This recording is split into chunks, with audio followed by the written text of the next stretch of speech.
All right, a battle of the NFC North division looking to be slightly more competitive after the Vikings took it to my Packers last week. They seem to have found some new juice, especially in the running game, getting Dalvin Cook back. And even though they've lost a bunch of people on defense, they played pretty admirably last week coming off of the bye. And the biggest story here to monitor, we don't know at this point, will Matthew Stafford play? I feel like that is being very underreported right now. I've seen a bunch of people ask about Matthew Stafford as a potential start this week. Matthew Stafford, as of this moment, is on the COVID IR list. Can he come off before? I think he can. We have not heard if he's actually tested positive or if he was just in close proximity to someone who has tested positive. If it is the former, then Matthew Stafford is out this week. If it is the latter, then I think that he can still be activated even though he hasn't been with the team all week, which could potentially hurt their ability to jive as an offense. I'm pretty scared about the Lions in general. We already have Kenny Golladay likely missing this week with the hip injury that he suffered last week. If Matthew Stafford is out, I'm pretty much out on everyone with the exception of DeAndre Swift.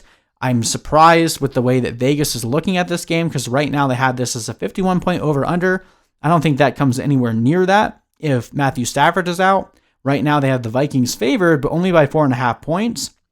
I think that margin should be much higher if Matthew Stafford is out. The Vikings defense has been pretty vulnerable with the exception of the tight ends, giving up the third most points to running backs in the last 5 weeks, whereas the Vikings, they've been tightening up a little bit against the run. Their pass defense has still been one of the worst in the league. So this would be a great matchup if Matthew Stafford played. I don't know at this point. Nobody knows. So got to monitor this situation. I'm trying to give you guys the best information based on the knowledge that we have right now. But news could break at any moment now that Matthew Stafford is not going to play this week. As it stands right now, he can't because he's on the COVID IR list. I don't know what's going to change between now and Sunday. It may or may not.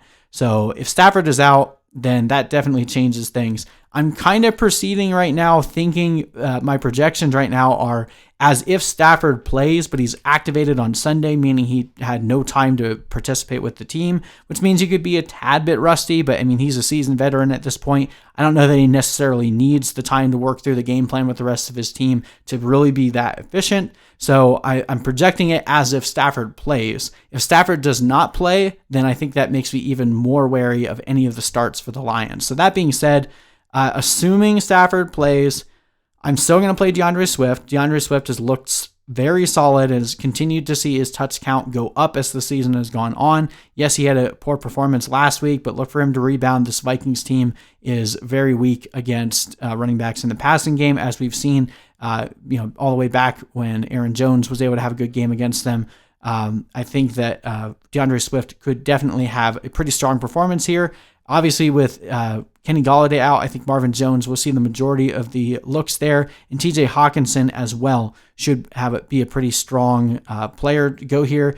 Stafford, again, if we're projecting him to potentially be a little rusty, might be a tough start. He's really only had like one good fantasy day up to this point, so even though the Vikings are a exploitable defense, I'd still be a little nervous starting him.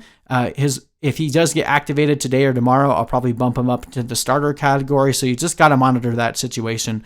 There's nothing I can really tell you other than that. I'm not playing Amendola or Marvin Hall here. I just don't really trust who's going to end up getting the targets there when they can actually game plan what it's going to look like without Golladay. I wouldn't be surprised if Marvin Jones and TJ Hockenson saw the majority of the targets. So between Amendola and Hall, I can't tell you who's going to see the second or third most targets there.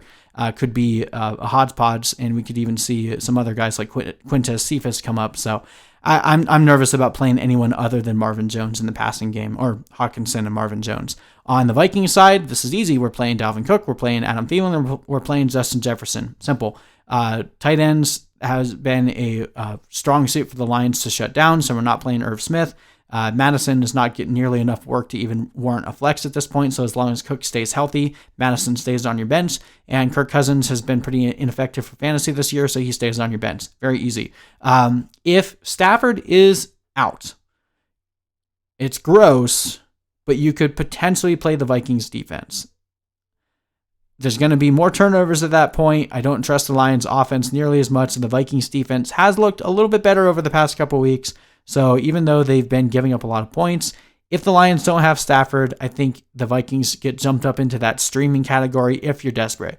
Still rather play the Washington football team or the Giants defense, but I think the Vikings jumps right back into contention if Stafford is out. If Stafford plays, I'm not playing their defense. I think the Vikings win this one 27-20, but if Stafford's out, I'd like the Vikings even more.